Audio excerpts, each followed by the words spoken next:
Okay, hey guys, it's J-Man, Steve, and Sean. We're talking about some more crap today, and the topic is director's cuts. You know, the Snyder cut, the producer's cut, the extended edition. We effed up this movie and we wanted to change it. The Warriors, which was a perfect film, and then they thought let's add cartoon panels, which is a film. I don't know what cut that's called, director's cut, which I seriously don't think that seems like the director's cut. No. But okay, are these cuts, is this crazy? Like, what is happening here? Halloween 6, producer's cut, director's cut. Steve, did your mom do a cut on this one? I'm pretty sure she did. She's got a cut. The best too. It's preposterous. Remember when you used to go to the movies, you sit in the theater, you watch the movie, you went home. When it came out on VHS, you walked over, you paid $25 because it was VHS and it was expensive. And you had the movie you saw in the theater and you watched it and you thought this was great. And I don't know who the first culprit was. I don't know if anyone checked that. I didn't check. I don't know if it was Spielberg or Lucas where they're like, you know what? Remember that movie you watched in the theater? No, that wasn't the real version. This is the real version. Blade Runner has 14 cuts. No, okay. Joking aside, it has 5. Yeah. Like my Blu-ray, I've got the briefcase. It's actually just over there. The briefcase has, I think, 5 or 6 cuts. I'm not for sure, but for sure 5. Yeah. Okay. Well, Sean, you're first. What are your thoughts on this? Well, I think Close Encounters had a different cut when it was re-released. 3 cuts. And, yeah. And that was basically the studio did that just to have something new for people to go watch. Sometimes director's cuts are director's cuts, like something that the director wanted but the studio didn't. For the most part, it's a marketing play. But in the case of Blade Runner, like that's the director just going nuts and doing like a bunch of different cuts of things that they want. And of course, there's the special editions where Lucas swears that he always intended to put cartoon creatures in Star Wars or something. But I mean, it's what he intends. That's what he claims. For the most part, they're marketing plays. There's 2 kinds of cuts to me. Director's cuts, which are usually marketing plays. And I mean, like there's the Daredevil director's cut, which I feel is what the director wanted, but like they had to cut it down for time. But then there's also the alternate cuts, which drive me crazy. Trying to track those down, and like I mean, we always wanted to see the Donner cut, and we got it. The thing is, they couldn't go back in time and reshoot everything, so it was all just basically rehearsals and things that they spliced back in. But like my favorites, just off the top of my head, like of course there's the solo like Miller and Lord cut. We'll never see that. Like what prompted them to reshoot everything, you know, and get like, you know, Richie Cunningham to direct everything. And I wrote them down. Oh, the Eric Stoltz Back to the Future. They shot like 80% of that movie with Eric Stoltz.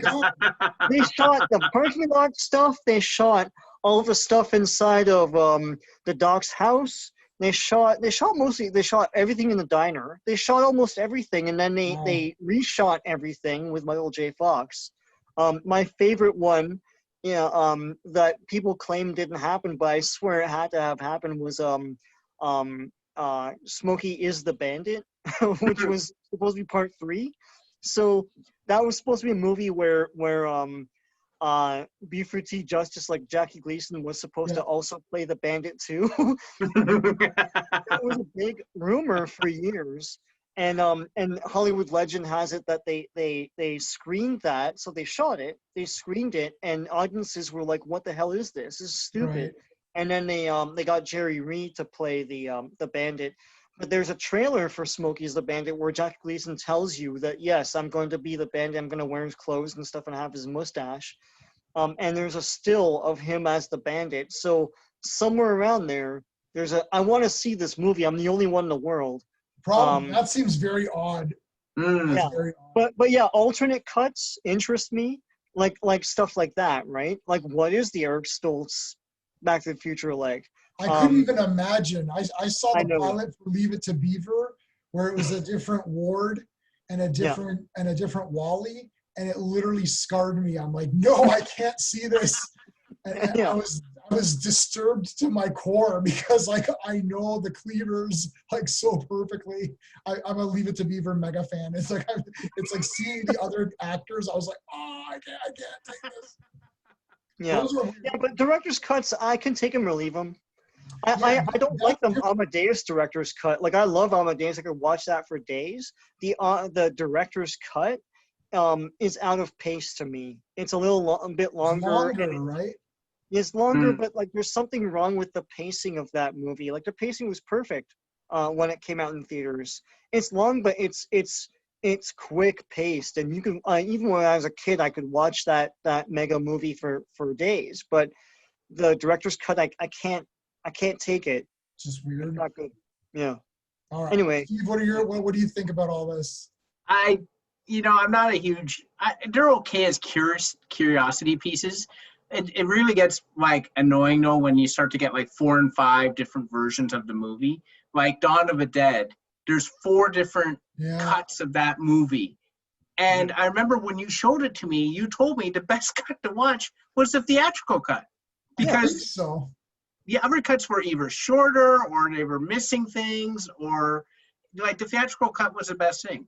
There's only been like one director's cut that immediately comes to mind that I think greatly improved the movie, and that was the Daredevil cut, right? Because it's not just that they inserted stuff, they removed nonsense. Like they removed the love scene and all that you didn't need. That didn't make a lot of sense, right? So I think the director's cuts are generally curiosity pieces.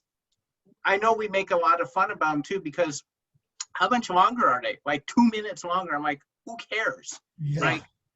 Like I don't give a crap. Like if you're going to do a director's cut, put in 10, 15, 20, 30 minutes, make it worth my while, and really seriously alter the cut. Like Dr. Sleep. I haven't seen the director's cut. You watched the director's cut. I've only seen director's cut. You've only seen director's. I've only seen theatrical. But I've read that the theatrical cut and the director's cut are like completely different. They have like cards showing things like that were in the director's cut. They weren't in the theatrical cut. Like the theatrical cut was like a normal movie, and it seems like the director's cut was a little bit different with the transitions. I think though this started with Lucas, because the first time I remember a definitive director's cut really being shoved down my throat was the original trilogy coming to the theaters with the added scenes. Yeah, I think, like Sean with Close Encounters and even with special edition Star Wars, it's like they're trying to get you back in the theater, so they're giving you something more to look at. But like, is it really necessary? Probably not. This is one of these times where there's no clear-cut answer. It's like it's a case-by-case basis almost. Like, do we need a director's cut of Jaws? No. Like, Jaws is just fine. Alien is my 11th favorite movie if we want to count numbers, but like I don't know, I never watched a director's cut. I've watched it. I mean, I've done things where I've watched the original and then the director's cut right afterwards just to compare them, and I did that experiment when I got the Blu-rays. But I'm like, I don't care. I'm not going to watch director's cut. I always go to the regular one. And Ridley Scott himself said in that case that, well, they wanted me to come up with something so that we could re-release it for the anniversary edition and whatever. And so it's not even Ridley, they call it director's cut, but he didn't want that. Yeah. So to me, that's a fail. Something like Daredevil, which we've all said, I think the director literally said, I want this movie to be like this. And they're like, no, you really have to cut this down. And that's a true director's cut where the director is standing up saying, no, I really want this. And that is what it's supposed to be. Lord of the Rings, obviously, they're like 3.5 hours each. Hobbit is also 3.5 hours each. It's tough to go through in the theater, so they cut stuff out. But, those 6 films, the 3.5 each, is like epic. So I'm okay with that. Blade Runner, like, okay, the theatrical cut may not have been what Ridley wanted with the voiceovers and all that. I've never watched that version, but I actually don't like when they start altering the story of what happened. It's like, well, now he's a replicant because James Edward Olmos knew that he was dreaming knew of it, so he put the unicorns. thing. Yeah, And yeah. he puts the origami unicorn. I'm like, well, you've altered this film now, because I did read the book, Androids or whatever, and that ain't in there. Like he's no replicant. Like he's just a guy. And I don't like that he's the replicant. And I'm like, well, this wasn't the original intent. And then at some point in time, cement it now. Yeah, I think at some point in time you have to do what we call, in our group, in our circle of friends, we say lost and delirious, which is get over it. Right. Yeah. And that came from a different Sean, who's a good friend of mine, who came out. We watched this movie Lost and Delirious, and the girl couldn't get over it. And he's like, just get over it already. And it's like, yeah, you wanted to do your movie your way. It didn't happen. It's done. Yeah. Right? I'm sort of like that on the Snyder cut. I know there was a lot of tragedy behind that, like in the behind the scenes of the personal stuff with Zack Snyder. He didn't get to do what he wanted. And now we're going to see what he wanted, which is fine. Yeah. I'm going to watch it, but I'm not like really like so dying. Like if it never would have happened, then it just never would have happened. It's like the Donner cut. So what spurred this whole topic was the whole Snyder cut thing, and also the Batman Forever cut, which back in the day, I read about that because like the shooting script is all over the internet. You can just read what's in that cut, and it is a 3-hour thing. And the thing is, I read it and I wanted to see the 3-hour or like almost 3-hour cut of Batman Forever. I was like, oh my god, it's like a better movie. But honestly, it's the same movie. All the same cheesy stuff is in it. Two-Face is still an idiot. Yeah. And he still flips the coin like multiple times to get what he wants, which is out of character. And Jim Carrey's Riddler is still Frank Gorshin Riddler. It's just longer and they fill in blanks. It's like Batman versus Superman is a bad movie. It's a bad movie. I've seen it a million times. It's a bad movie. And when they make the 3-hour version, that's still the same bad movie, the same mean-spirited misbehavior of the characters and out-of-character superheroes, but it's longer and it fills in blanks. But sure, like, oh, well, this happened because this happened. It's still bad, it's still awful. But seriously, like, I do want to watch the Batman Forever like supercut. I want to see what I don't like Zack Snyder's point of view of these characters. I don't like his objectivist views put on these superheroes, but I do want to see what he had in mind. I want to see that. I want to see all the stuff we saw in the trailer that we didn't see in the movie. I do want to see that. But I don't know. I mean, I could take it or leave it. If they said tomorrow that they're canceling it, it'll be like The One That Got Away, and you'd want to see it just because it's forbidden fruit. But really, do you need it? No. I just want to go through a few other examples, like Gojira. For years, I wanted to watch the original Japanese Godzilla. And then they released it on DVD, and I was floored. I wasn't disappointed. It's a completely different movie than the Raymond Burr one. It's great. It's a true horror science fiction movie. It's bleak. It's great. But that's horrors. Sorry, go on. But on Gojira, so massive Godzilla fan. I own every Godzilla movie on VHS, DVD, Blu-ray again, because they keep releasing better versions, and I got that big one.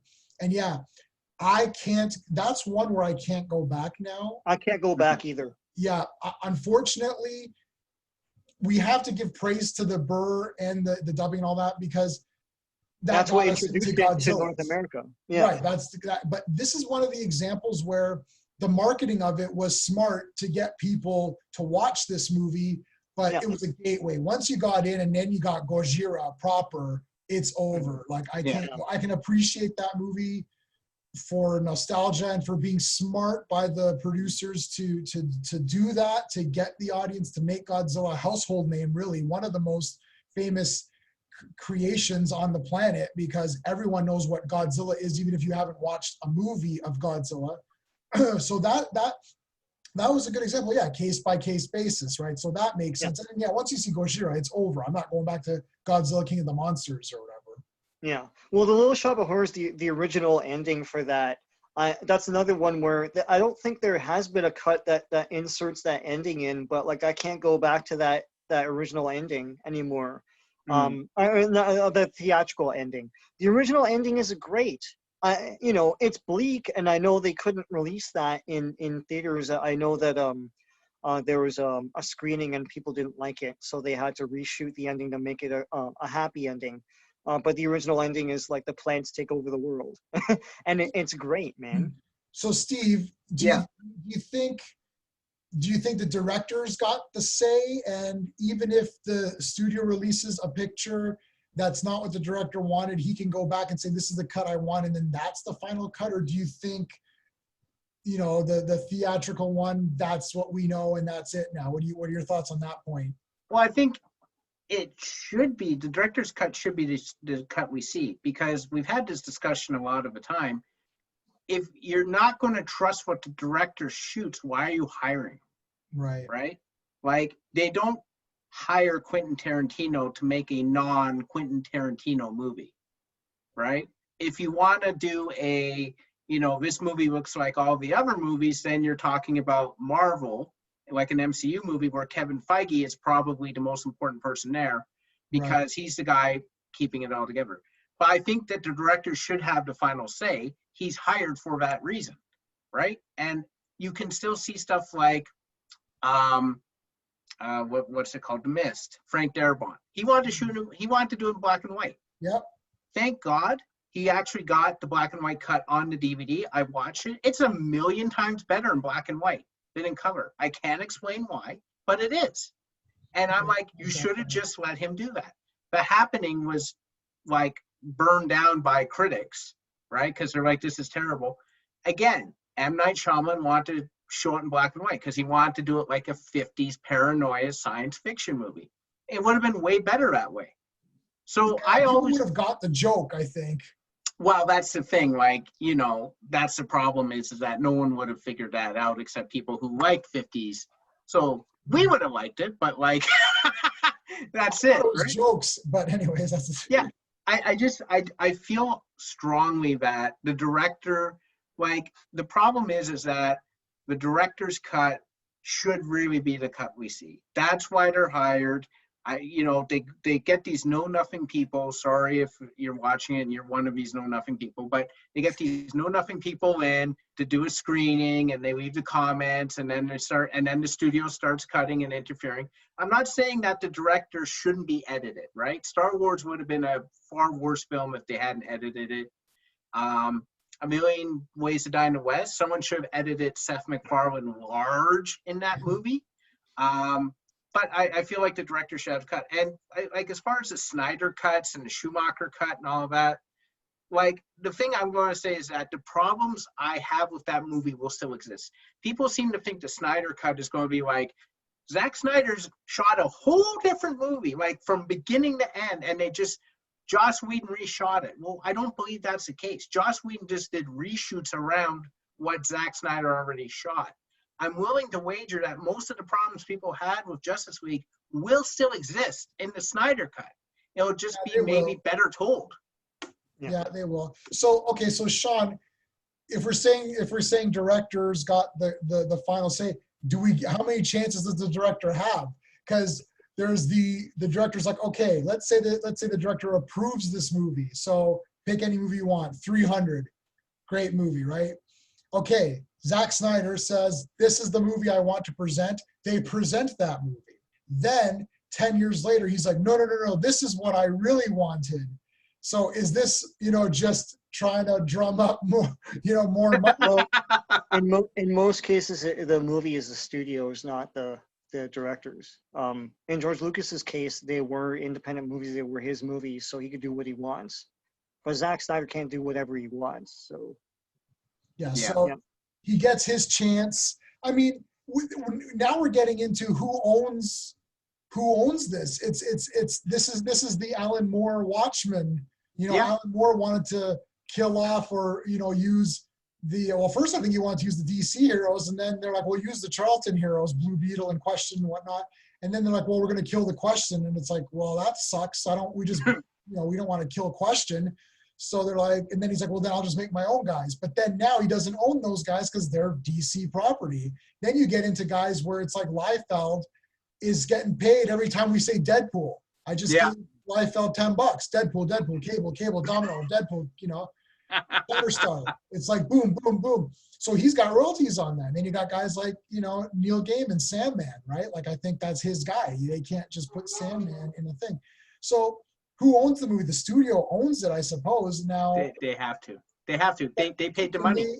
Can they go in and change it? Like, this is the Ridley Scott thing with Alien, where he's like, I'm fine with the theatrical version. The studio's like, well, we want to bring Alien back out into theaters. There's toys coming out. There's video games, comics, and all that.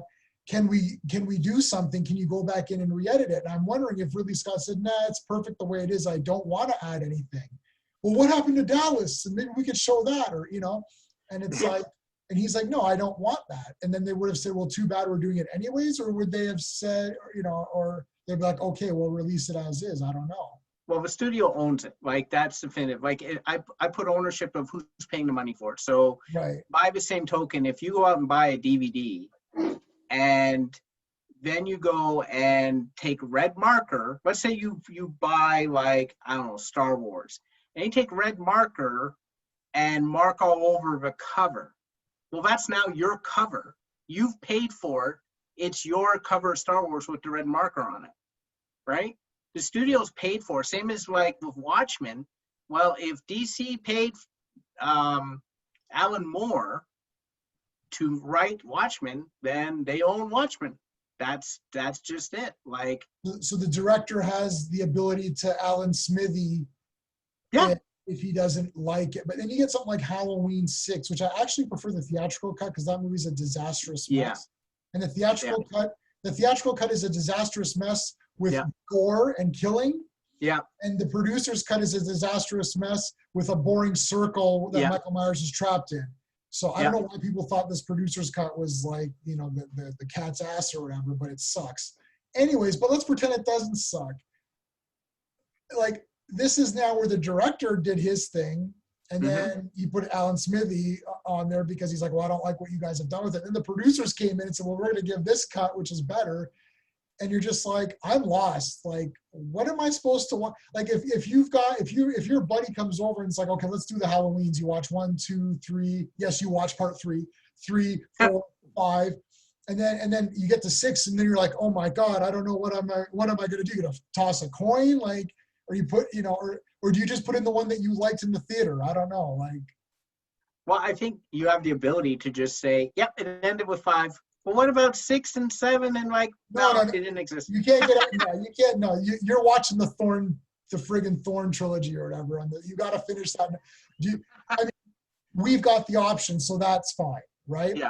But Star Wars, we don't have the option. No. The reasons why everyone's pissed off. But E.T. Blu-ray, remember they did stuff and they added scenes. So now this is added scenes after the fact. Like, do we distinguish between we shot this at the time of the film and we edited it out, or it got cut for time, or we went in a different direction, versus now we are adding more scenes that weren't there, like the Lucas stuff, or redigitizing or doing whatever. It's like, does that play a part? Like Close Encounters, I don't know. Did they put new footage? There's 3 cuts of them all on Blu-ray. They go inside the ship, yeah. They go inside the ship, but was that stuff sort of there from before, or did they redo it?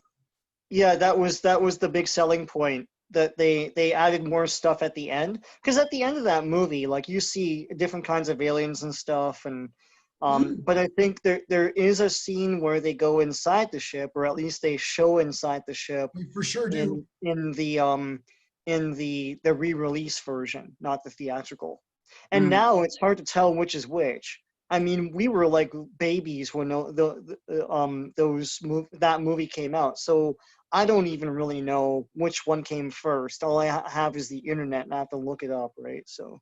Well, I do have all three on Blu-ray for Close Encounters and DVD, all three.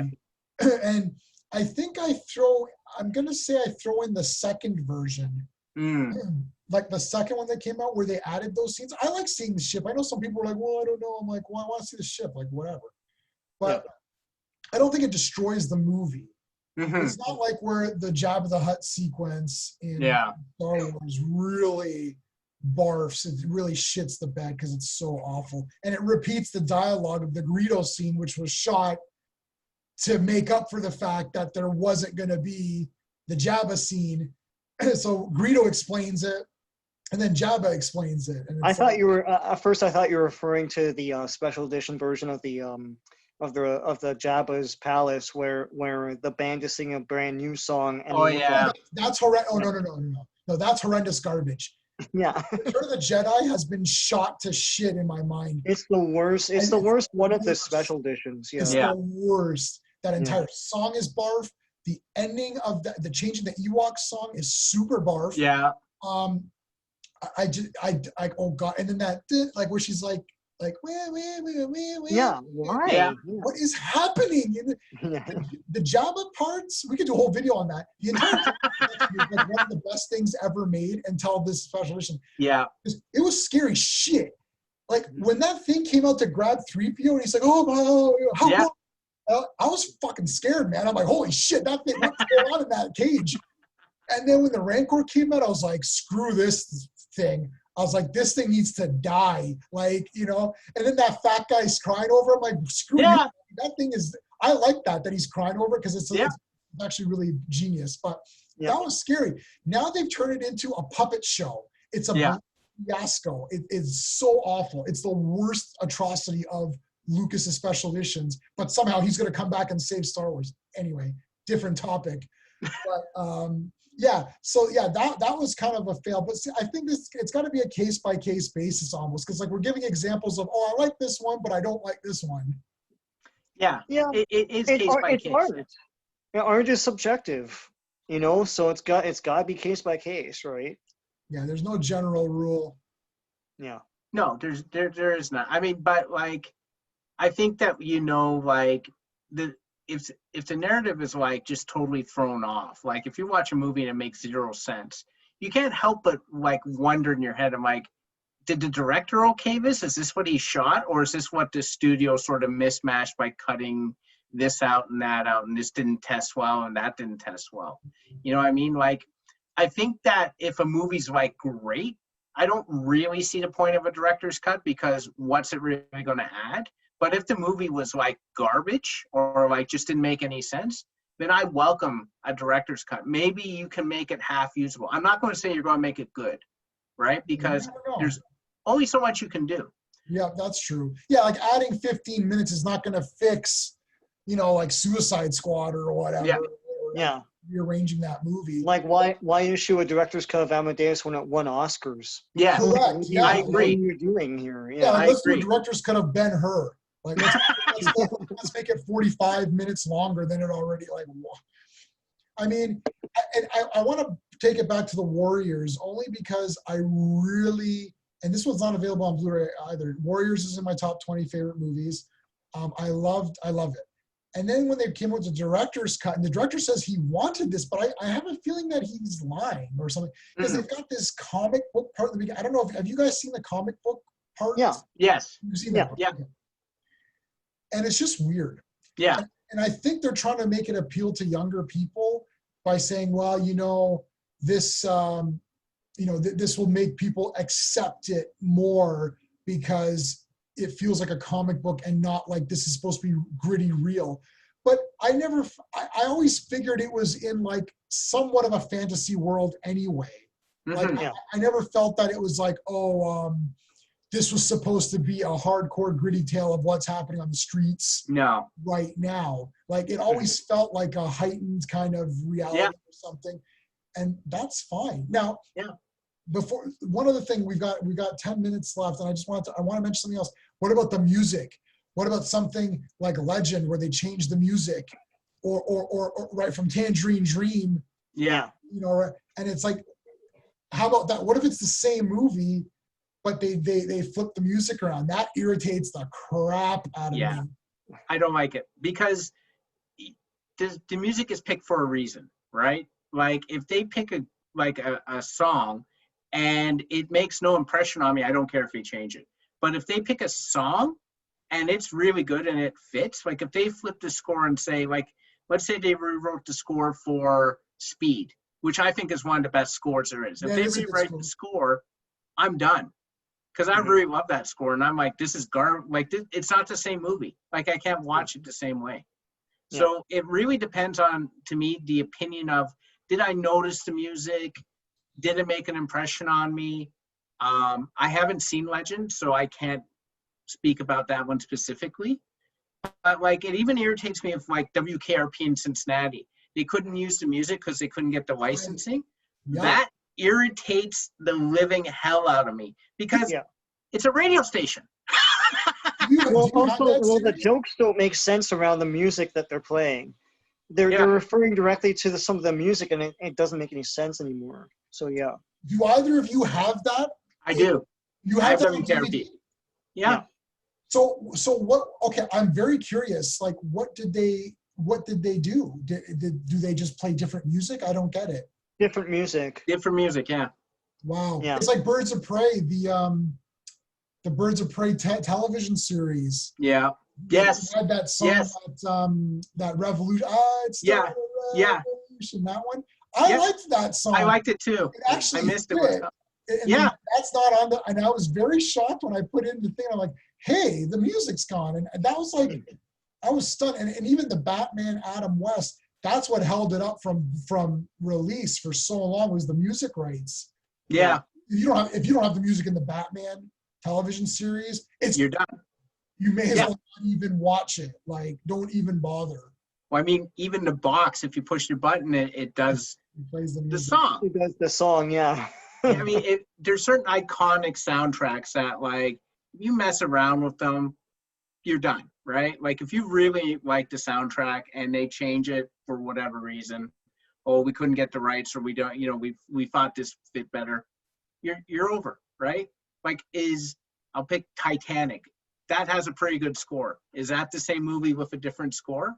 Yeah, no. Probably not. Some of the classic ones, like I was thinking about Harold Faltermeyer.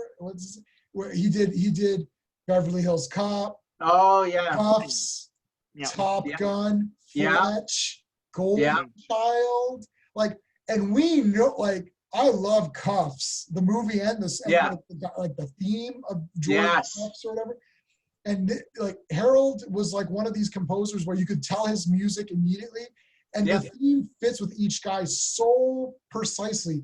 And obviously Superman's theme fits with Superman, like it's impossible. Like it doesn't seem that someone could have come up. Like, it's so bad that you can't even if you change it, we know it's wrong. Like every Superman that's ever come out after that theme, you're always like, yeah, it's not really Superman. It's just not. Why don't they even use that John Williams theme in the Heritage Minute in Canada? Where yes, that's the theme. I mean, no one. That was the one commercial that I always loved seeing. No one has written a more fitting piece of music for any character in a movie ever than John Williams did for Superman. Yeah, for sure. I just want to say my favorite example of changing the music. This is so random. This is me. Super Mario Brothers 3, the cartoon. They had a Milli Vanilli episode, and so where they saved Milli Vanilli, but like that episode's still on the disc, but all the music is generic. So they play like this generic music, which is ironic because they were found out as lip syncing in real life. But they they play generic music. But I was like, why even have this up? It's cool that we can see it, but like they're supposed to be playing their music, and it's like generic. Like, you can get like public domain music and stuff.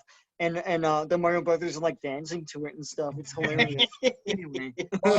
Okay, so I mean, blame it on the rain? I don't know.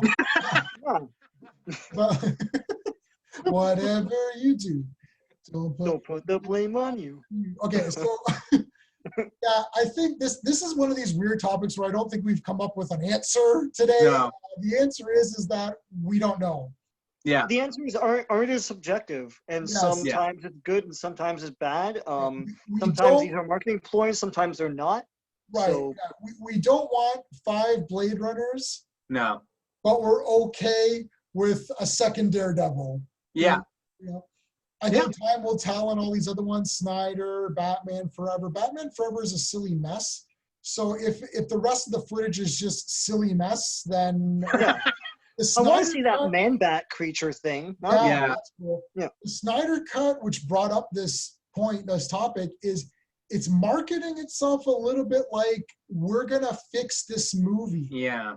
I don't think Batman Forever is being marketed as, well, this is gonna fix this weird, totally off movie. Snyder cut, the Batman Forever thing is more of a curiosity piece. Yeah.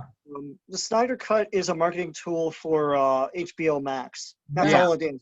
And to the point where I think they're going to make it an episode like a series Yes. and release it every week so that you stay, right? Right. You know, for those weeks, right? But, All right. Well, time will tell when it comes out. Maybe we'll do a talk about it. Well, we'll see how it goes. All right, guys. I think we'll wrap it up there.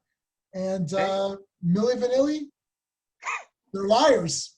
If you didn't know, now they even did a Coke commercial or something where they were caught lip syncing, which is really awesome. But I wanted. Well, what's a quick movie in the last 2 minutes that you want a director's cut of? I want director's cut of Chitty Chitty Bang Bang. Go. What do you want director's cut of? The Star Wars sequels. Oh, I don't know. Steve. Oh, that's pretty good.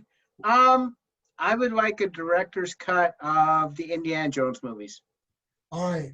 There you go. All right, guys. Thanks so much for watching. We'll see you next time.